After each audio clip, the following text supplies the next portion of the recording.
Jim's Kitchen on tour. I'm here with Dave Dutton in his front room.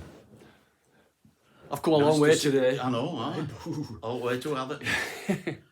And we've just been recording our version of a song called "The Martians Have Landed in Wigan," which was recorded by Alt Weavers and Bernard and Dave. Now, can you tell us a bit about that song?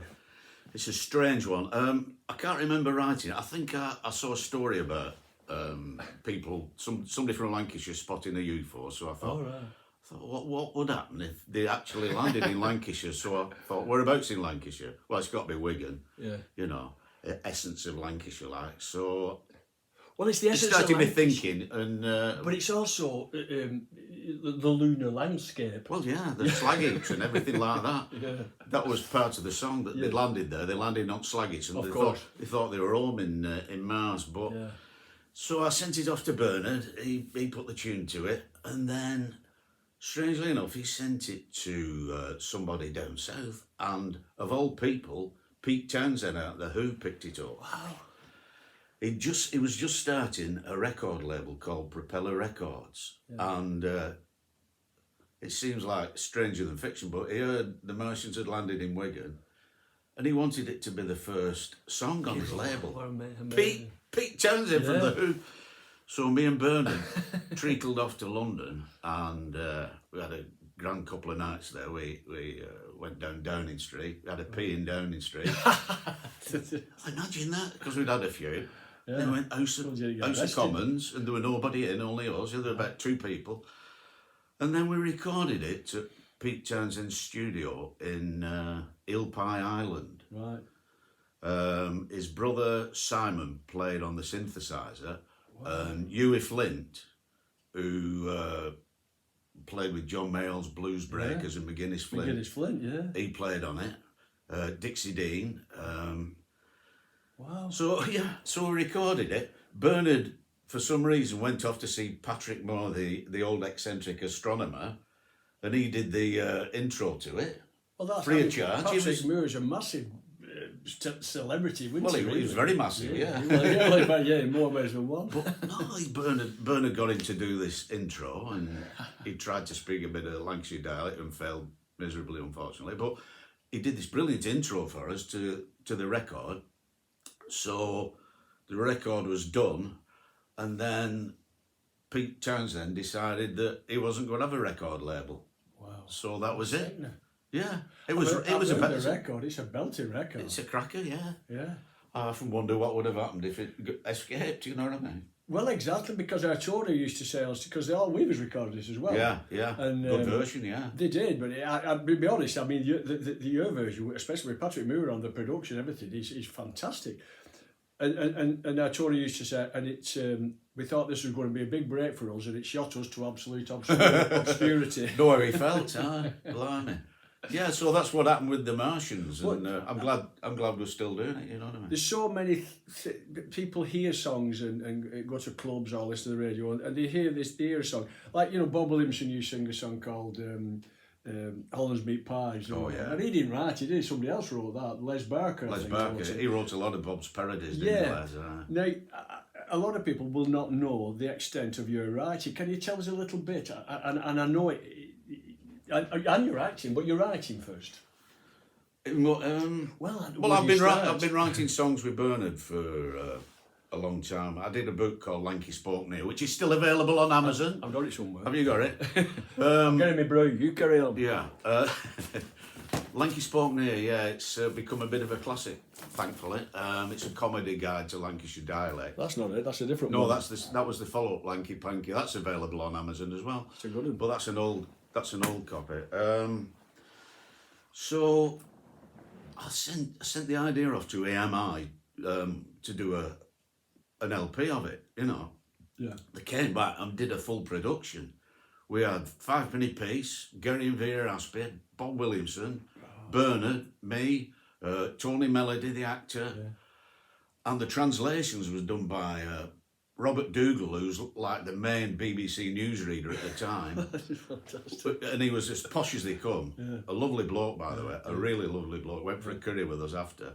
And Sheila Tracy, who was off Radio 2, and they did the translations. We recorded it at Turnpike in Lee. All right.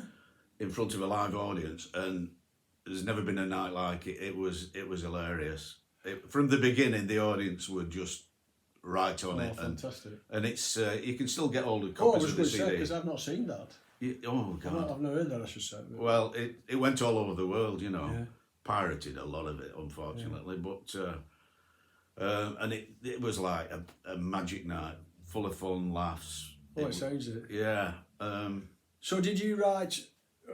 When you collaborated with Bernard, do you usually write the lyrics and he writes the tune? Yeah, we wrote the songs for that album Yes. that interspersed the chat. Yeah. And then we've started writing loads of other stuff as well, you know. So Weavers have recorded it, Oh, wow. Fivepenny Piece.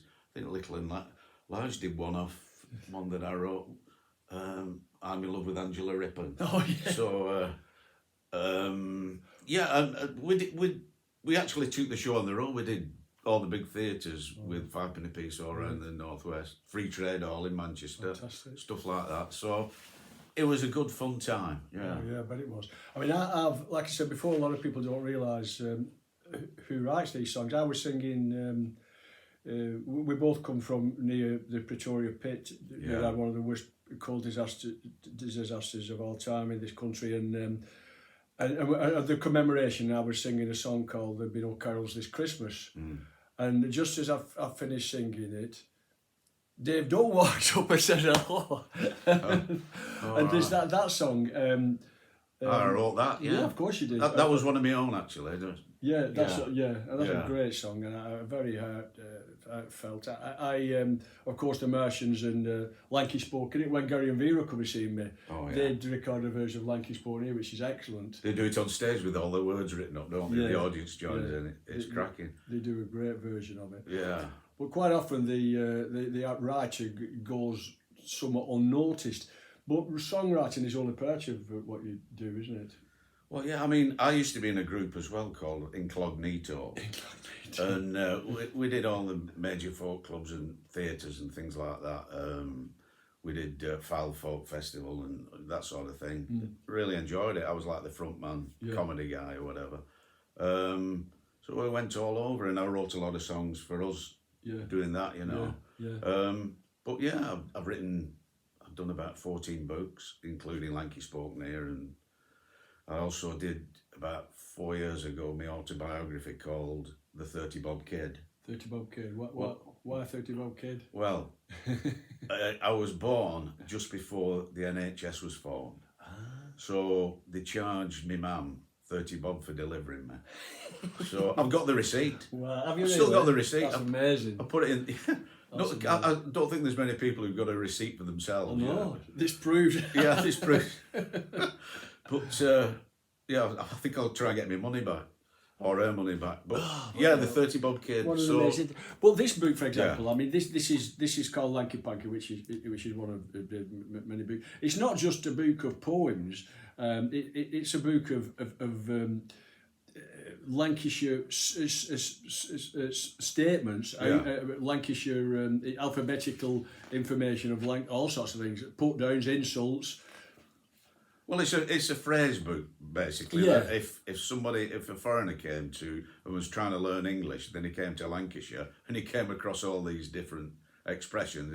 He wouldn't have a clue what it was on about. So it's a tongue-in-cheek guide to Lancashire dialect, basically. Lanky Spoke Near and Lanky Panky. But it's a great. It's really. I mean, I was born in Lancashire. I've lived in Lancashire most of my life, and a lot of these I wasn't familiar with. Right. Yeah. But I remember being a young lad in Wingates, Yeah. and talking to me uncles and the older men.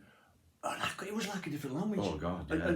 And I still have a bit of a Lancashire accent, but compared to them men 50, 60 years ago. Well, you can go around Atherton and, you know, people said dialects dying out, but you can go around Atherton and the people still talk really broad, I'm glad to say, you know what I mean? And, there's a pub I go in Wigan and it's sit in the tap room there and, you know, it's just full of real down-to-earth Lancashire talking folk, and I love it. I just wonder, and I do. I think it's great as well. But it's just whether when this generation's gone, whether it'll still continue. It'll probably be an oddity.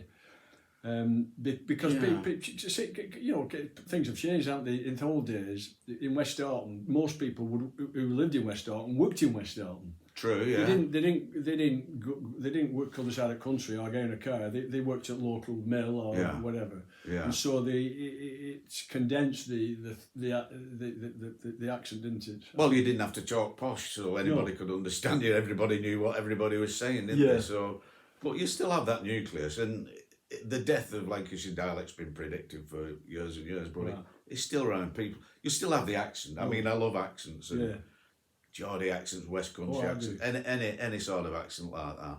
See, when I worked for the the horse race totalisation board, I was in charge of all the computer systems for them. Right. And when I got that job, I had to go to London a lot and stand up in a room full of people and speak to them.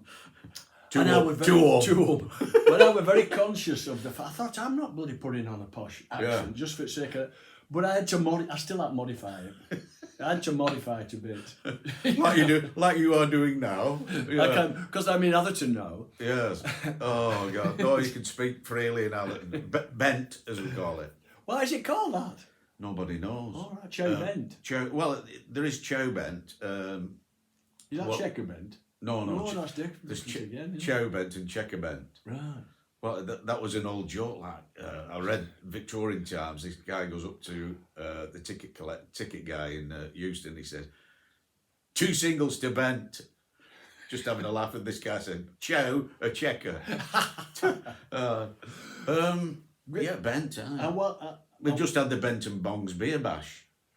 Bongs, Tilsley. Bongs, Tilsley. Yeah. Why that? Do we know? Well, it's a corruption of bonk. Ah, right. Because Tilsley is on a bank like that, you know. Bank. Yeah, you go up one side and down the other. George, you know something? Oh, I'm 71. I have all just realised, Bonk. There's a place in West Orton called the Bonk.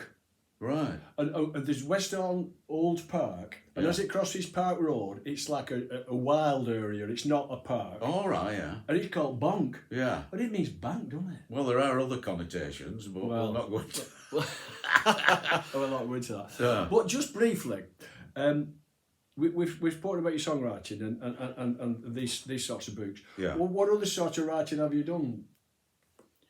Because there's a Lancashire dialect poetry book called Lancashire Laughter and Tears. Right. I've written joke books, kookery books. Kookery books? I wrote one before it became popular, the Green Revolution cookbook, because I've been a veggie for 50 years. Wow. So I wrote a cookery book called the Green Revolution Cookbook, I don't know, about 35 years ago, something like that. Is that still available? I don't think so, no. I mean, it would be a bit. The recipes are still. You could get second-hand copies of that, but all joke books and God knows what. About 14 books. Yeah. Amazing. And also, I mean, we'll have to have another chat because I'm going to keep this chat to about 15 minutes, I think. Okay. But I was thinking, I had no idea until I read your biography. Well, I didn't know you were an actor. I've seen you on telly. Yeah. But I had no idea the extent of the programs that you've been associated with, been in. Well, I've been fairly lucky, really. I mean, I've done 11 different speaking roles in Coronation Street, 11 different characters, 5 in Emmerdale, couple in Heartbeat. I was the first window cleaner in Brookside, but didn't get the job that what's he called, Sinbad. Oh, Sinbad. Yeah. So doctors. I've been very lucky. I've done quite a lot on telly. I started as an extra. I was doing a quiz on Radio Manchester called The Name Game, and the guy who ran it, Alec Greenhalgh, his wife had just been in Coronation Street. Right. And we went for a drink after. She says, "Have you got an agent?" I said, "Well, no." I'm going to see my agent, and it was at the City Varieties in Leeds. Oh yeah. So I went up. That week I was playing a Bobby in Juliet Bravo. Oh. Yeah, straight in, but used as ballast in the back of a police van. You know, that's what. What do you think? The initial interest in you was that a vocal thing because of your voice, or a visual thing, or what? I mean, how did they become? You know, like for example, Bernard Wrigley is very distinctive Yeah. voice. And but you've got a deep voice and all. Well, yeah, my wife says I have. I don't know. I don't know. What do you mean? Well, it's like, well, this woman said, have you got an agent? I mean, she'd only heard you talking. I suppose so, yeah. I'm just trying to think. I think we'd done Lanky Spoke Near and that sort of thing, Yeah. you know. Yeah. So, and I'd done quite a bit on local radio, and probably I was with Incognito then. Because we take it for granted. The act, but sometimes when I'm speaking, or if you went to, well, I don't know, Essex or somewhere and went into a pub and opened your mouth, Yeah. it would be noticeable. It would be a thing, yeah. you know. Yeah. That we sort of take it for granted. I've had the Mickey taken out of me away from home by saying Paris instead of Paris or whatever. Oh, right, yeah. Paris. He says Paris, you know. Yeah. So I know what you mean, yeah. But it don't bother me. No, it don't bother me. I'm quite proud of my accent, and I don't want it to. There's a temptation to